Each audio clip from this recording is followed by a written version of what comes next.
Yang kedua, jenengan tingali karakteri rantai. Rantai niku lek dipun lor sampai mendukur, bagian atas dan bawah ini selalu berkesinambungan. Rantai niku lek dipun lor tekan dukur sampai mendisor, lek sing dukur goyang, sing disor goyang napa mboten? Goyang. Rantai niku lek sing disor digoyang, sing dukur melok goyang. Rantene keilmuan awake dhewe itu adalah guru-guru kita, guru dari guru, guru dari guru, dan seterusnya. Lek sampun kados ngeten niki, seumpama gurune awake dhewe sing pucuk ndukur rantai niki wau ndonga, sing disor melok kesababan dongane guru sing nang ndukur. Kalau sing ndukur digoyang karo wong, awake dhewe ya gak trima. Joko Tingkir kok diarani ngombe dawet. Lah wong kuwi gurune awake dhewe, kuwi sesepuhe awake dhewe. Mbah Hasyim Asy'ari niki keturunan nomor 8 teko Joko Tingkir. Joko Tingkir mbahe Mbah Hasyim Asy'ari. Lah kok digoyang gawe lagu ngombe dawet. Awake dhewe selaku murid sing disor iki ya melok goyang. Sapa sing wani goyang ulamaku tak goyang. Ngoten para rawuh. Leres napa mboten? Pramila banser sing jenenge para ulama guru-gurune awake dhewe kudu dijaga. Mbah Kholik jaga, Mbah Masuri jaga, Mbah Rodi jaga, Mbah Arif jaga. Khawatir golek rabi maneh.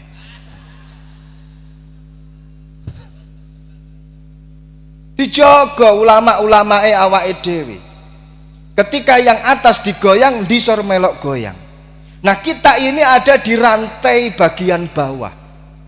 Lek awake dhewe ndonga njaluk nanggone pangeran, ketika rantai bawah itu bergoyang, sing ndukur ya melok goyang. Awake dhewe ndonga enek hajat, enek butuh, krana awake dhewe duwe guru. Guru-gurune awake dhewe juga ikut mendoakan untuk kita.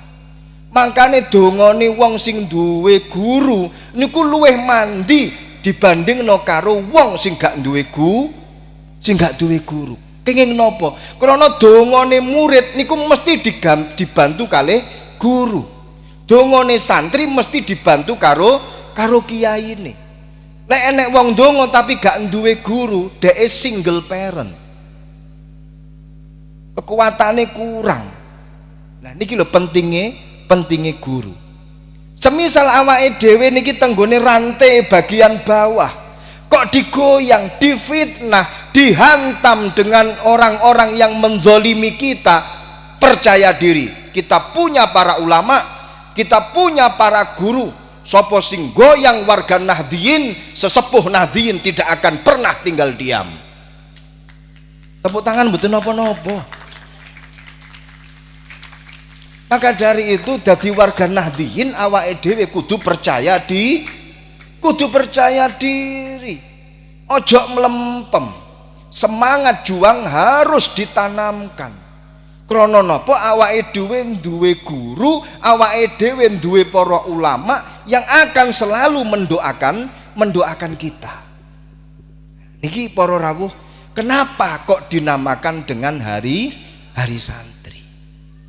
Krono itu menunjukkan akan pentingnya sanad keilmuan antara seorang kiai dengan santri, santri dengan para kiai-kiainya.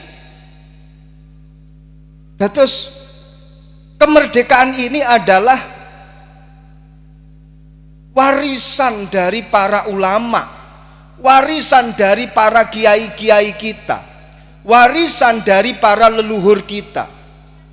Pejuang-pejuang mereka sebenarnya adalah para santri yang mempertahankan, yang memperjuangkan kemerdekaan.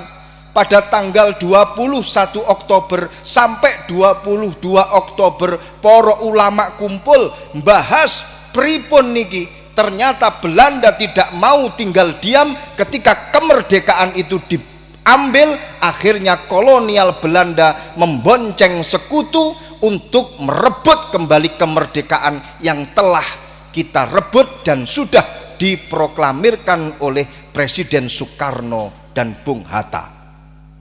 Gak mau tinggal diam. Akhirnya desas-desus kolonial Belanda mendarat di Surabaya membonceng sekutu. Muncullah itu tepat pada tanggal 22 Oktober resolusi jihad. Disebar itu fatwa resolusi jihad ke seluruh Nusantara. Akhirnya semua bergerak untuk mempertahankan kemerdekaan.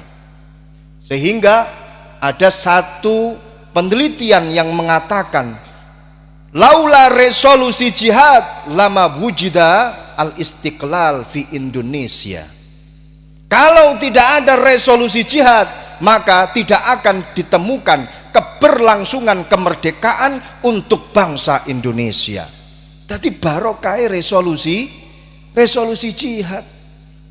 Sampai nanti pada tanggal 10 November.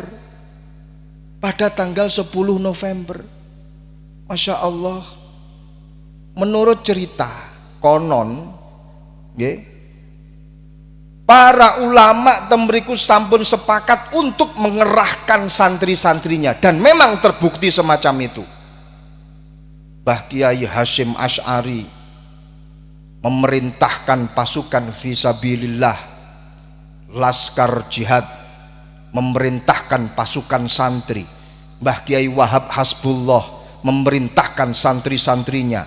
Mbah Kiai Bisri Sansuri memerintahkan santri-santrinya. Sampai yang jauh dari Cirebon, Mbah Kiai Abbas bin Abdul Jamil dari Pondok Pesantren Buntet Cirebon datang jauh-jauh dari Cirebon untuk mempertahankan kemerdekaan, yang semestinya diundang oleh gurunya Mbah Kiai Hasyim Asy'ari. Karena Mbah Abbas itu memang termasuk santri-santri pertama di Pondok Pesantren Tebu Ireng. Diperintah karo Mbah Hasyim Asy'ari untuk ikut angkat senjata mempertahankan kemerdekaan melawan sekutu di Surabaya. Berangkat teko Cirebon dateng Surabaya. Semestinya dikongkon tanggal 9, tapi biasa santri kadang telat, tekoni tanggal 10.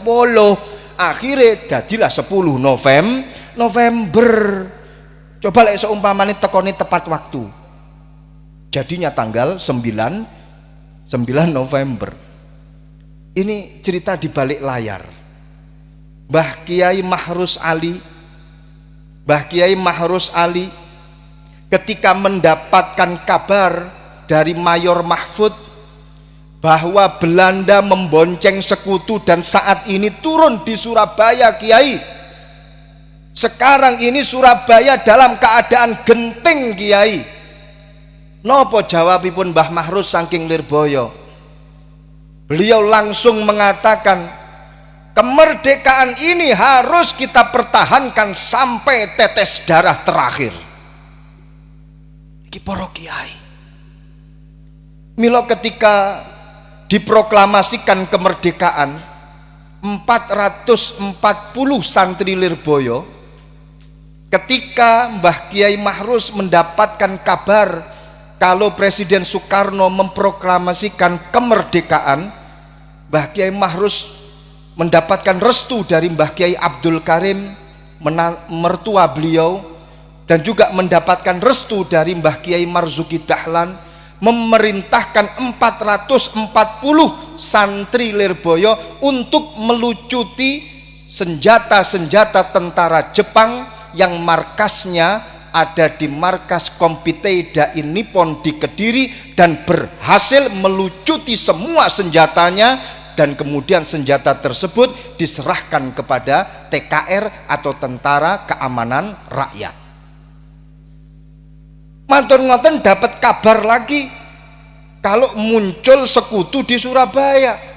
Akhirnya 97 santri pada tahap pertama dari pondok pesantren bergerak untuk mempertahankan kemerdekaan. Pada tahap kedua kemudian bergerak 74 santri dari pondok pesantren untuk mempertahankan kemerdekaan. Sadurunge berangkat dikumpulno nanggone lapangan Koak Kediri. Dulu namanya lapangan Koak Kediri, sekarang jadinya lapangan Brawijaya di kota Kediri, yang mana pada waktu itu kumpul pasukan santri bersama dengan batalion Gelatik. Muncul di situ satu apel besar, kumpulan antara tentara-tentara Negara Kesatuan Republik Indonesia bersama dengan para santri, yang kemudian ini menjadi embrio Kodam 5 Brawijaya.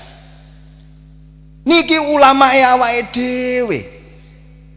Jadi kemerdekaan ini adalah warisan dari para ulama kita. Makanya sampai akhir hayatnya Mbah Kiai Mahrus itu menjadi penasehat Kodam 5 Brawijaya, karena beliau ikut menginisiasi untuk mendirikan Kodam 5 Brawijaya. Pun jelas para ulama inilah beliau-beliau yang membidani kemerdekaan. Awake dhewe sebagai penerus, lek seumpamane tidak ikut mengisi kemerdekaan ini namanya adalah generasi sing melempem. Wis ngerti guru-gurune awake dhewe yang memperjuangkan kemerdekaan, membidani kemerdekaan, lah kok kita tidak ikut andil dalam mengisi kemerdekaan, maka itu namanya generasi yang tidak melanjutkan warisan para leluhur-leluhurnya. Naudzubillah min dzalik. Maka dari itu para santri, sedaya para santri ini harus tahu tentang sejarah bagaimana para ulama-ulama kita itu membidani kemerdekaan dan mempertahankan kemerdekaan. Niki penting. Para santri kudu ngerti sejarah. Kenapa? Karena sejarah yang telah dilakukan oleh para leluhur kita ini kudu didadekno prinsip agar generasi di zaman milenial ini tidak lepas dari prinsip yang telah digariskan oleh para leluhur-leluhur kita. Lek duwe generasi tapi gak cecekelan karo prinsipnya para leluhur, maka dia akan mudah goyah. Maka dari itu dikatakan, a people without knowledge of their past history, origin and culture is like a tree without roots. Tepuk tangan nggih mboten napa-napa, walaupun to jenengan gak patek ngerti artine. Maksudnya apa jal? Mbuh, kula nggih mboten ngerti. A people utawi menungso without knowledge, kelawan tanpa pengetahuan, of their past history, ing sejarah masa lalu nih, origin lan asal usule, and culture lan budayane, iki jadi khobar mubtadae a people tengarep niku wau. Iku is like a tree, koyok wit-witan, without roots, kelawan tanpa oyot. Kalau ada generasi yang tidak mengetahui sejarah masa lalunya, asal usulnya, bagaimana nenek moyangnya, budayanya bagaimana, maka dia niscaya seperti pohon yang tanpa akar. Pohon tanpa akar kena angin titik geblak. Nggih napa nggih? Generasi gak duwe prinsip seperti para ulama-ulama terdahulu, maka ketika dia tergerus, terhantam oleh yang namanya transideologi, oleh yang namanya transnasionalisme, maka dia akan mudah jatuh. Pun niki sebenarnya kula mboten badhe serius kados ngeten niki para rawuh. Kok malih omongane serius ngeten. Nggih soalé niki wau ada tema harus berbicara hari santri dan hari pahlawan. Akhirnya saya berbicaranya pun juga menggebu-gebu, berbicaranya juga serius. Niki jangan salahkan saya, tapi salahkan panitia. Ya Allah. Pun ini nanti kalau kita teruskan kau wabeh sampai jam 4:30, selalu berbicara tentang hari santri nggak selesai-selesai, padahal ada 4 tema yang harus kita bicarakan.